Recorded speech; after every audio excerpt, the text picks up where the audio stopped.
Sekarang saya ingin dengar dari pengamat kebijakan publik setelah akademisi, dari yang cuma mengamati. Bagaimana beliau melihat?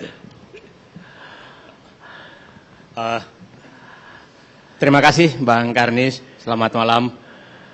Saya hanya mengingat bahwa kalau hukum ini kan mengingat kalau Presiden mengangkat sumpah.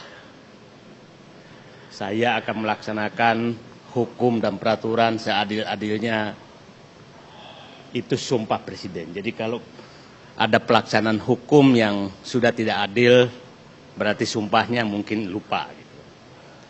Yang kedua bahwa pelaksana Presiden adalah, istilah saya, pelaksana penerapan hukum yang paling tinggi.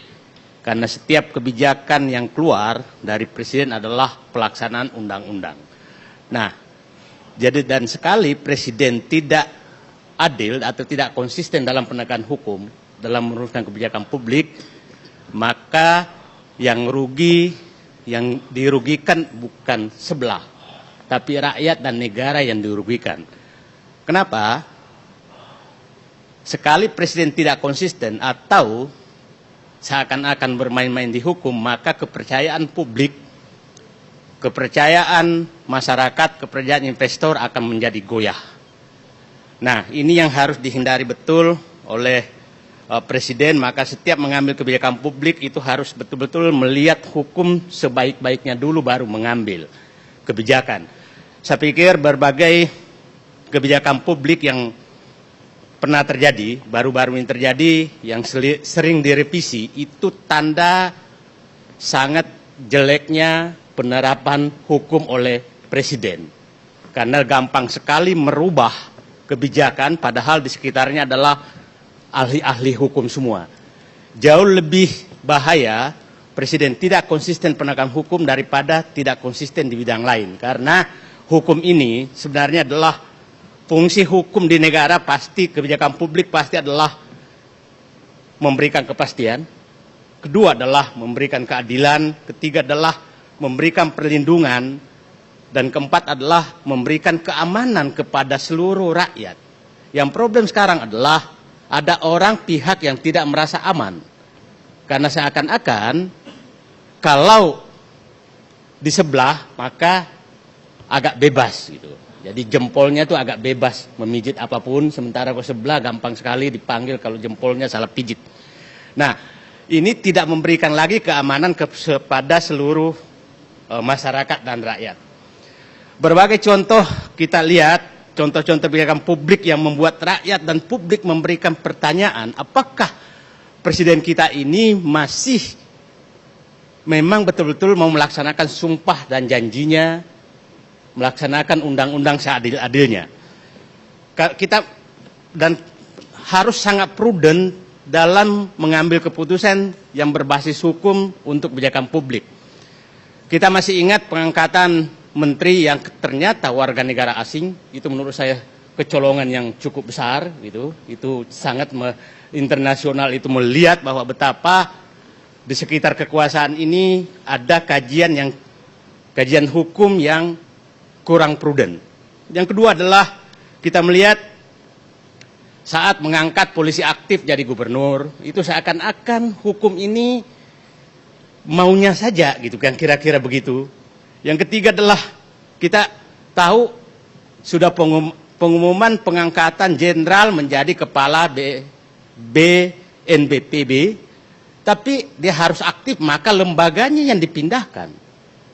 Jadi hukumnya diabaikan, lembaganya dipindahkan. Nah, yang kita tahu banyak hal-hal yang seperti itu terjadi, penugasan-penugasan ke BUMN yang tidak sesuai dengan undang-undang BUMN juga banyak terjadi.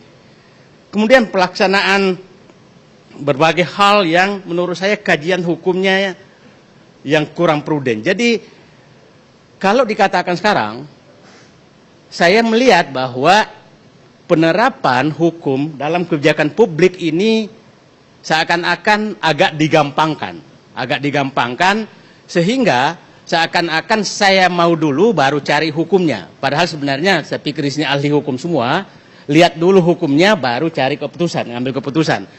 Jadi yang menarik sekali, saya ulangi kembali, undangan pelantikan jenderal tapi tetap harus jenderal, maka lembaganya dipindahkan.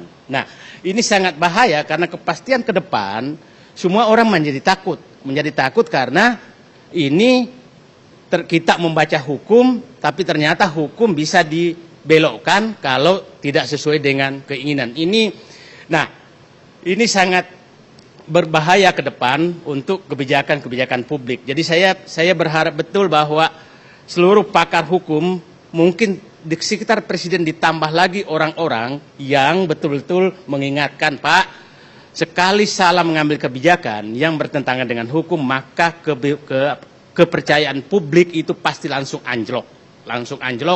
Kalau perlu ubah dulu hukumnya, baru diambil keputusan. Saya masih ingat juga contohnya adalah pengangkatan SKK Migas yang aturannya adalah maksimum 60 tahun. Tapi karena yang mau diangkat lebih 60 tahun, maka hukumnya diubah. Nah, yang saya was-was adalah nanti kalau seperti ini terus, maka tidak ada pegangan bagi kita semua dalam mengelola negara. Karena apa keinginan pemimpin, maka ubah dulu aturannya baru. Jadi hukum sekarang seakan-akan melekat di kemauan pemimpin. Nah, saya pikir negara seperti ini akan berbahaya karena bisa tidak sadar nanti kita melahirkan pemimpin yang otoriter karena kita diam semua melihat seakan-akan biasa saja kalau ada pemimpin mengubah hukum demi keinginan pemimpinnya. Nah, jadi saya pikir kurangilah hal-hal seperti itu agar kita semua ini dengan tenang melihat sekarang ada ide lagi bahwa TNI dimasukkan ke jabatan-jabatan sipil. Ini saya pikir, nah mungkin nanti aturannya juga diubah lagi gitu. Jadi menurut saya teman-teman DPR juga mengawasilah kalau ada perubahan keinginan, hanya keinginan seperti ini, tahu-tahu hukumnya yang diubah. Jadi saya katakan kembali, Bang Karni, adalah tolong negara ini negara hukum, maka jangan memasukkan hukum kepada diri kekuasaan. Karena itu akan membahayakan negara ke depan karena tidak ada pegangan kita semua untuk mengelola negara. Jadi sekali lagi, kebijakan publik pelaksana, presiden itu adalah pelaksana kebijakan publik yang berbasis pelaksana hukum untuk kebijakan publik. Apabila presiden agak goyah dalam implementasi hukum untuk kebijakan publik, maka investor juga akan ketakutan. Investor akan ketakutan karena tahu-tahu nanti berubah.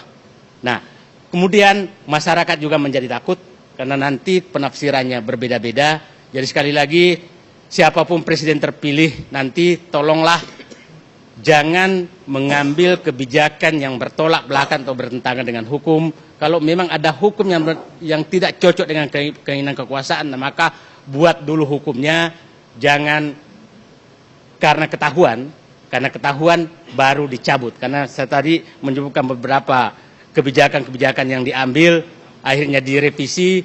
Saya pikir kemarin kita mendengarkan remisi tentang yang wartawan yang ini membunuh wartawan, dicabut kembali lagi karena tuntutan publik. Jadi seakan-akan hukum adalah melekat di dalam kekuasaan. Saya pikir intinya saya adalah janganlah melekatkan hukum di dalam diri pemimpin sehingga seakan-akan bisa berbuat apa saja dalam melakukan kebijakan publik. Terima kasih, Bang Karni. Baik,